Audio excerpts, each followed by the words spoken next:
الله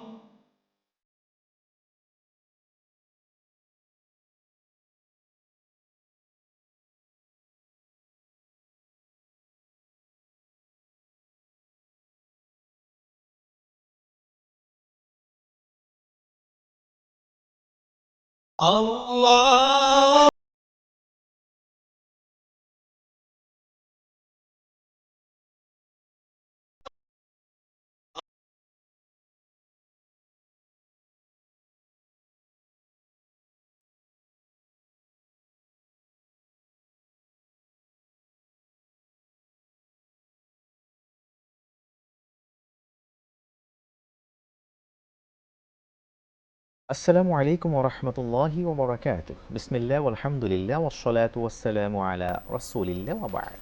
সুপ্রিয় দর্শক শ্রোতা, কাছে দূরে বিশ্ব জুড়ে যে যেখান থেকে বাংলাদেশ টেলিভিশন দেখছেন, আমি হেদায়েতুল্লাহ আপনাদের সবাইকে জানাচ্ছি আন্তরিক প্রীতি, শুভেচ্ছা ও মোবারকবাদ। শুরু করছি মাহে রমাদানে ইফতারের পূর্ব মুহূর্তে দোয়া কবুলের বরকতময় সময়ের চমৎকার আয়োজন মাহে রমাদানের আজকের এই পর্বটি। প্রিয় দর্শক শ্রোতা, আমি প্রতি পর্বেই হাজির হয়ে থাকি। আমাদের সাথে থাকেন দুইজন বিদগ্ধ ইসলামিক স্কলার যারা আলোচনা উপস্থাপন করে থাকেন। শুরু করে থাকি মহাগ্রন্থ আল কোরআনের সুমিষ্ট তেলাওয়াতের মধ্য দিয়ে। আমরা স্ক্রিনের সাহায্যে জেনে থাকি আয়াতে কারিমার উপরে অনুবাদ ও তর্জমা। এরপরে আমরা আমন্ত্রিত দুইজন মেহমানের কাছ থেকে শুনে থাকি সংক্ষিপ্ত তাফসীর ও আলোচনা, এবং পরক্ষণেই আমরা এই অনুষ্ঠানের ইতি ঘোষণা করে থাকে মোনাজাতের মধ্য দিয়ে। তারই ধারাবাহিকতা এই পর্যায়ে আজকের এই পর্বটি আমরা সূচনা করতে চাইব সুমিষ্ট কণ্ঠের তেলাওয়াতের মধ্য দিয়ে। আজকের এই পর্বে আমরা তেলাওয়াত শুনব সূরাতুল আসরের, এবং স্ক্রিনে দেখে নেব অনুবাদ ও তর্জমা। চলুন দেখে নেওয়া যায়। আউযু বিল্লাহি মিনাশ শাইতানির রাজীম।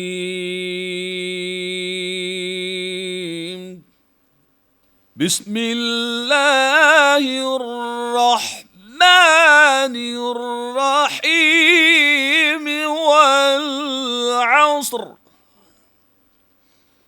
ওয়াল আসর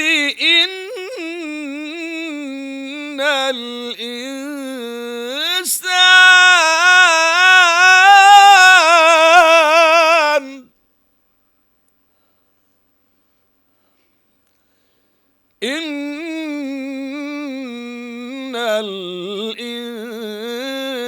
الإنسان لفي خسر إلا الذين آمنوا وعملوا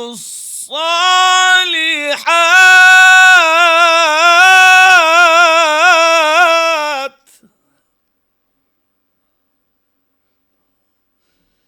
إلا الذين آمنوا وعملوا الصالحات وتواصوا بالحق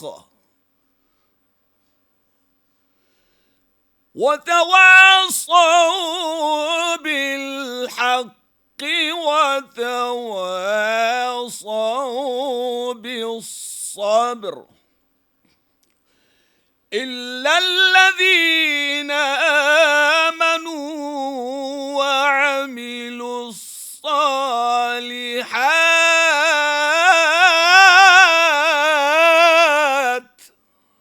إلا الذين آمنوا وعملوا الصالحات وتواصوا بالحق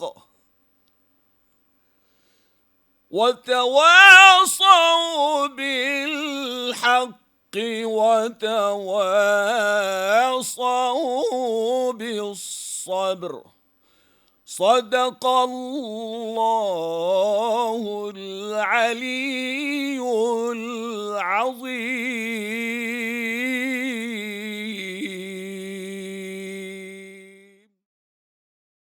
সূরা আল আসর।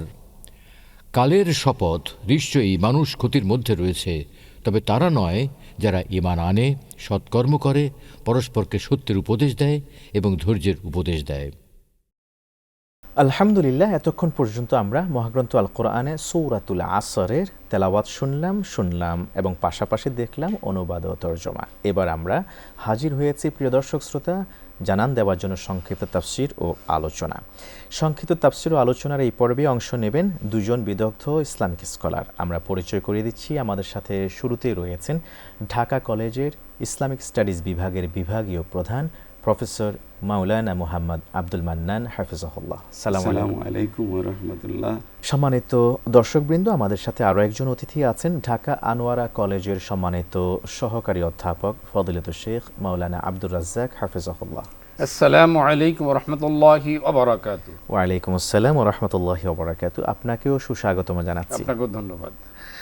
প্রিয় দর্শক শ্রোতা, সূরা আসর আমাদের জীবনের সাথে ওতপ্রোতভাবে জড়িত একেবারে খুবই গুরুত্বপূর্ণ একটি চ্যাপ্টার মহাগ্রন্থ আল কোরআনের, যেখানে আল্লাহ সুবহানাহু ওয়া তাআলা গুরুত্বপূর্ণ বেশ কিছু মেসেজ আমাদেরকে দিয়েছেন আমরা যেন আমাদের নৈতিক জীবন থেকে শুরু করে সব পরিবর্তন সাধন করতে পারি ইতিবাচকভাবে। কিন্তু আল্লাহ তাআলা কি মেসেজ বা বার্তা এখানে দিতে চেয়েছেন সংক্ষিপ্ত স্বরে এবার তাফসিরের দিকে যাব। তাফসির পেশ করবার জন্য অনুরোধ করছি ফদিলাতুল শেখ মাওলানা আব্দুর রাজ্জাক, আপনাকে প্লিজ। আল্লাহ তাআলা বলছেন ওয়াল আসর, সময়ের শপথ, কালের শপথ, ইন্নাল ইনসানা লাফি খুসর, অবশ্যই মানুষ ক্ষতিগ্রস্তের মধ্যে নিমজ্জিত রয়েছে চার শ্রেণীর লোক ছাড়া। ইল্লাল্লাযীনা আমানু, যারা আল্লাহর প্রতি ঈমান আনয়ন করেছে, ওয়া আমিলুস সালিহা, সৎ কাজ সম্পাদন করেছে, ওয়া তাওয়াসাউ বিল হক, পরস্পর সত্যের উপদেশ দিয়েছে, ওয়া তাওয়াসাউ বিস সাবর, যারা বিপদে আপদে মুসিবতে সবর ধারণ করেছে। এই চারটি গুণাবলীর কথা আল্লাহ তাআলা এই সূরাতে উল্লেখ করেছেন। সময়ের শপথ, সময় বর্তমান নয়, সময় অতীত, যখন চলে যাচ্ছে। এই জন্য পৃথিবীতে প্রতিটি কাজ যদি সময় মতে করা হয় সেখানে বরকতময় হয়। ওয়াল আসর, সময়ের শপথ। এখন আমরা যদি সময়কে মূল্যায়ন না করি, যেমন সুবহে সাদেক থেকে সন্ধ্যা পর্যন্ত এই সময়টা এতই গুরুত্বপূর্ণ, বৈধ জিনিসকে আমরা অবৈধ হয়ে গেছে আমাদের জন্য। এবং পানীয়, খাদ্য, ইন্দ্রিয় তৃপ্তি সবগুলো বৈধ ছিল সময়টার মধ্যে। কিন্তু দুঃখের বিষয়, আল্লাহ তাআলা নির্ধারণ করে দিয়ে গেছেন সুবহে সাদেক থেকে একবার সূর্য অস্ত পর্যন্ত এই বৈধ সময়ে আপনি এগুলো খাবার গ্রহণ করতে পারবেন না। তাহলে সময়টা কতটুকু গুরুত্বপূর্ণ, এমনই গুরুত্বপূর্ণ যে পৃথিবীর যারা সময়কে মূল্যায়ন করতে পেরেছে তারাই মানুষ হয়েছে, পৃথিবী তারা নেতৃত্ব দিয়েছে। ওয়াল আসর ইন্নাল ইনসানা লাফি খুসর। এরপর আল্লাহ তাআলা বলছেন, যদি তোমরা সময়কে মূল্যায়ন করো তবে প্রথম শর্ত গুণাবলী হলো আল্লাহর প্রতি ঈমান আনয়ন করতে হবে। ঈমান আনার জন্য এক নম্বর কাজ হলো ইন্নামাল মুমিনুনা আল্লাযীনা আমানু সুম্মা লাম ইয়ারতাবু, যারা আল্লাহ এবং আল্লাহ রাসূলের প্রতি ঈমান এনেছে তাদের প্রথম শর্ত হলো তারা কায়ে মনোবাক্যে ঈমান আনয়ন করবে। সুম্মা লাম ইয়ারতাবু। এরপরে আল্লাহ তাআলা বলছেন, এখানে শেষ নয়, 2 নম্বর পয়েন্ট হলো ইন্নামাল মুমিনুনা আল্লাযীনা ইযা যুকিরাল্লাহু ওয়াজিলাত কুলুবুহুম ওয়া ইযা তুলিয়াত আলাইহিম যাদাতুহুম ঈমানা। আল্লাহ তাআলা বলছেন, যারা আল্লাহর প্রতি ঈমান এনেছে, যারা তাদের অন্তরে যখন তারা কোরআন তেলাওয়াত করে আল্লাহর ভয়ে তাদের অন্তর কেঁপে উঠে, তুলিয়াত আলাইহিম যাদাতুহুম ঈমানা, কেঁপে উঠার পর তাদের ঈমান আল্লাহ তাআলা বৃদ্ধি করে দেন। এরপর আল্লাহ তাআলা বলছেন, একটা চমৎকার কথা বলছেন, ওয়ালা রাব্বুকা লা ইউমিনুনা হাত্তা ইউহাক্কিমুকা ফীমা শাজারা বাইনাহুম সুম্মা লা ইয়াজিদু ফি আনফুসিহিম হারাজাম মিম্মান কাযাইতা ওয়া ইউসাল্লিমু তাসলিমা। আল্লাহ তাআলা এই আয়াতে গোটা পৃথিবীর সবকিছু নিয়ে এসেছেন।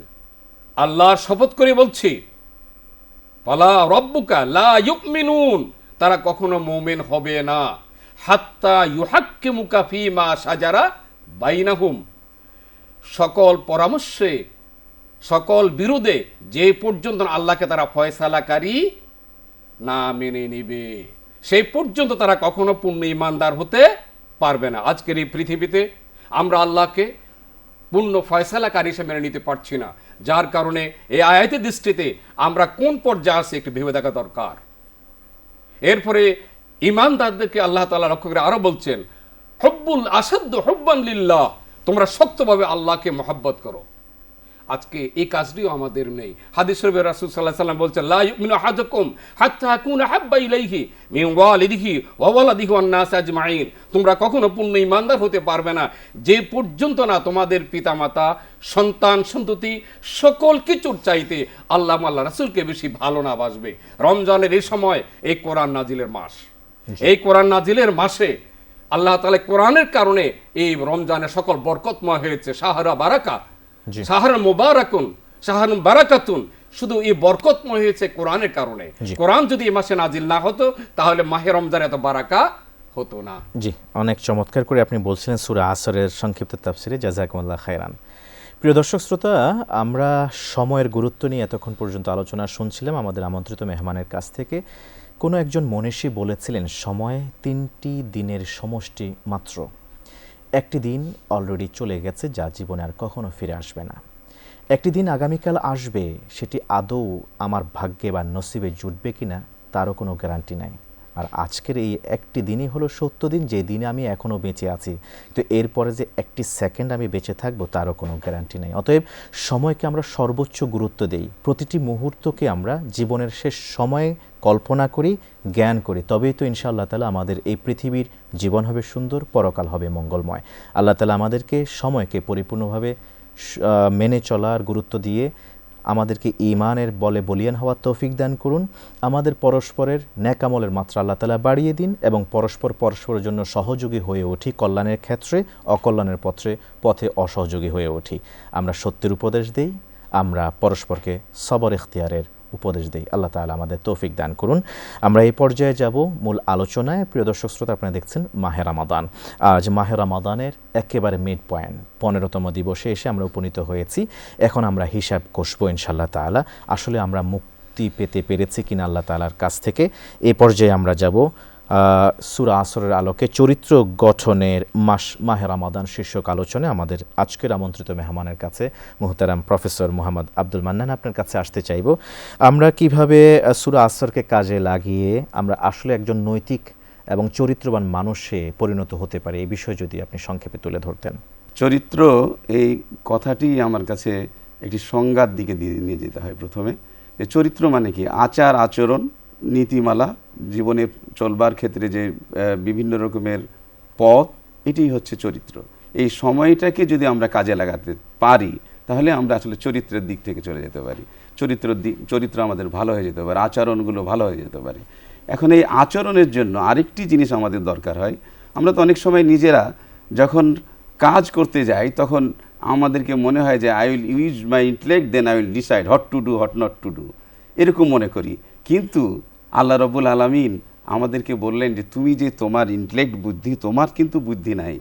তোমার বুদ্ধি হচ্ছে কিসে থেকে, তোমাকে যদি আমি যে বুদ্ধি দিয়েছি সেটা যদি তুমি পরিচালনা করো তাহলে তুমি চরিত্রবান হতে পারবে। আমাদের এই রমজান মাস, এই যে কুতিবা আলাইকুমুস সিয়াম কামা কুতিবা আলাল্লাযিনা মিন ক্বাবলিকুম লাআল্লাকুম তাত্তাকুন, এখানে যে পরহেজগারির কথা বলা হয়েছে, তাকওয়ার কথা বলা হয়েছে। মানুষ যদি চরিত্রবান হওয়ার জন্য প্রথম যদি কাজে লাগাতে চায় তাহলে প্রথম হচ্ছে তাকে তাকওয়া, নিজেদের মধ্যে ভীতি আসতে হবে যে আমি এই কাজটি করলে আল্লাহ তাআলা আমাকে দেখছেন, আমি কোনো ধরনের অশ্লীল কাজ করতে পারবো না, মিথ্যা কথা বলতে পারবো না, আমি ব্যভিচারে লিপ্ত হতে পারবো না, আমি মাদকাসক্ত হতে পারবো না। এই বিষয়গুলো কখন করব? যখন আমি বুঝবো যে আল্লাহ রাব্বুল আলামিন আমাকে দেখছেন, যে আমি এই কাজটি করছি, এটি আমাকে দেখছেন, এই ভয়টি যদি আমার মধ্যে কাজ করে, যদি এই ভয়টি আমার মধ্যে কাজ করে তখনই তো আমি আমাদেরকে সঠিক পথে নিতে পারবো।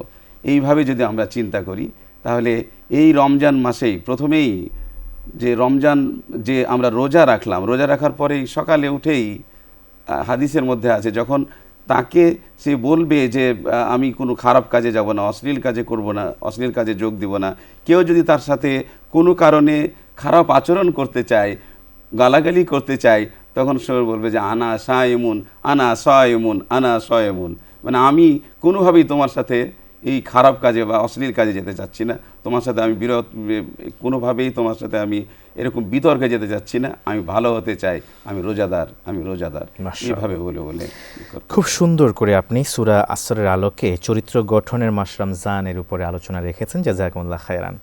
আপনাকেও মোবারক জানাচ্ছি, চমৎকার আলোচনা করেছেন, সংক্ষিপ্ত তাফসির পেশ করার জন্য আরও একবার ধন্যবাদ জানাচ্ছি। জাযাকুমুল্লাহ।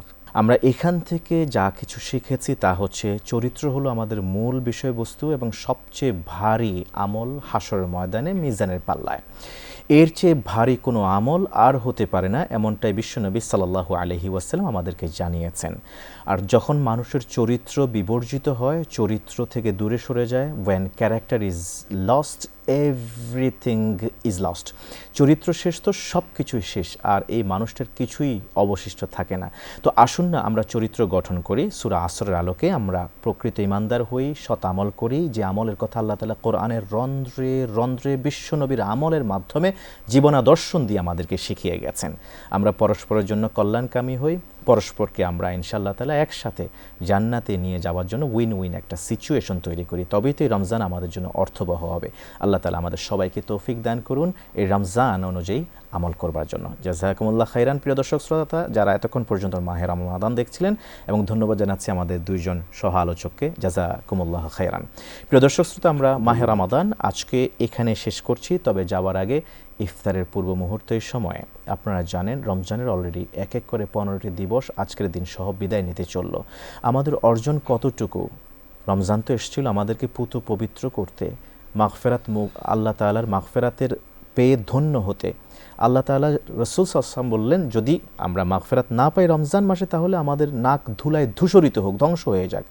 তো আসুন না এই সময়টায় দোয়া কবুলের সময় আমরা সবাই ইফতারি ডিশ মেনু সামনে রেখে মোনাজাতে অংশগ্রহণ করে আল্লাহ তাআলা যেন আমাদের সবাইকে মাফ করে দেন, জান্নাতের উত্তরাধিকারী বানায় দেন। এই জন্য দোয়া করতে আমরা অনুরোধ করব। আজকে মাওলানা আব্দুর রাজ্জাক, আপনাকে সংক্ষিপ্ত স্বরে যদি আপনি একটু দোয়া করে দিতেন। আল্লাহুম্মা আমিন। লা ইলাহা ইল্লাল্লাহু হালিমুন কারীম, লা ইলাহা ইল্লাল্লাহু যুল আরশিল মাজিদ, লা ইলাহা ইল্লাল্লাহু রাব্বুস সামাওয়াতি ওয়া রাব্বুল আরদিল আরশিল কারীম। اللهم صل على محمد وعلى آل محمد كما صليت على إبراهيم وعلى آل إبراهيم إنك حميد مجيد.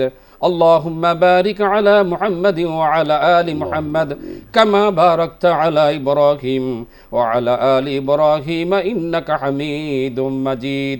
আয় আল্লাহ তাআলা, মাহে রমাদান আমরা মধ্যখানে পৌঁছালাম। রব্বুল আলামিন যত আমল করেছি রহমত থেকে শুরু করে বারাকা পর্যন্ত সকল আমল মেহেরবানি করে আমাদের কবুল করে নাও।